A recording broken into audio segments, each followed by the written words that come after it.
Hello to everyone still playing this game all these years later and still finding new hurdles in it. During the Dawnguard DLC in my latest playthrough, I got stuck in the Ancestor Glade, and if you're stuck too, thank goodness I actually figured it out, because if you're like me, console commands are not an option.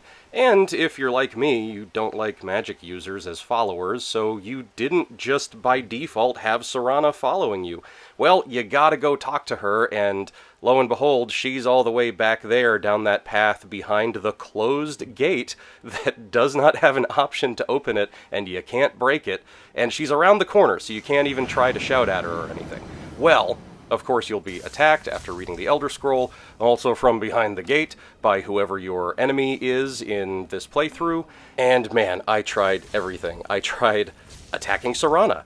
I tried clipping through the wall. I tried shouting a bunch of different kinds of shouts. I really thought this one was going to work. I tried conjuring a hostile Ash Guardian from the Dragonborn DLC, which I did prior to this one in this playthrough.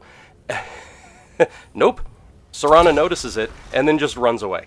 So, what I observed through this is that Serana backs up when she's fighting. So you want the enemies to be on the other side of her. How can you control that? Well, in my experience, I couldn't really find a way, but I did find that if you reload a save from inside the cave, then Serana's always in a slightly different position. Sometimes she's right up next to the gate. However, all the enemies need to be defeated before you can complete the talk to her objective. So, I know, if you Googled this, you probably found a lot of people saying just reload your save, and then you had to keep on looking because, again, if you're like me, you just had a bunch of autosaves from inside the cave, and your last hard save was from long ago enough that you don't really want to redo all the stuff that you did in the meantime. But if you reload enough times, and it took me a few tries, but you can get Serana positioned in such a way where, and sometimes she'll kill the vampires by herself, sometimes you can help a little bit through the gate if you position yourself correctly. Whatever ends up working for you, and I recommend, because I did this too, if you find yourself in a position where you think it's about to work, put down a hard save. I had a stack of hard saves leading up to my success in this, just in case I needed to go back a step and try again, without going all the way back to collecting the moths and reading the Elder Scroll again or whatever.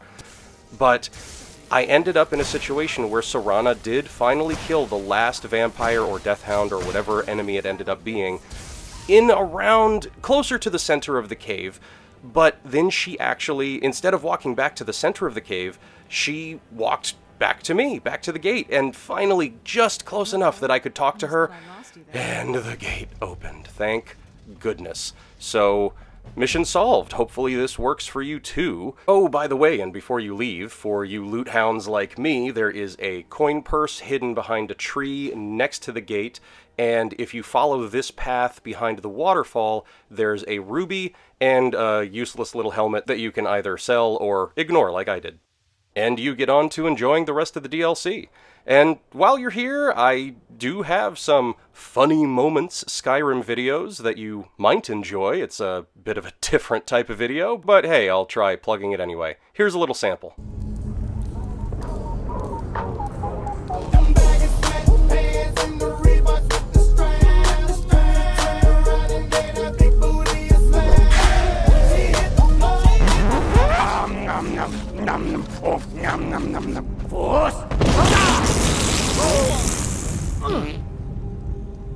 I'm tired. Our hero claims a warrior's heart. I tell you, the Dragonborn comes. You suck! Okay, again, I hope this was helpful. I decided to make the video because I didn't see anywhere else online that provided the solution that, actually was a solution. And with that, good luck on the rest of Dawnguard.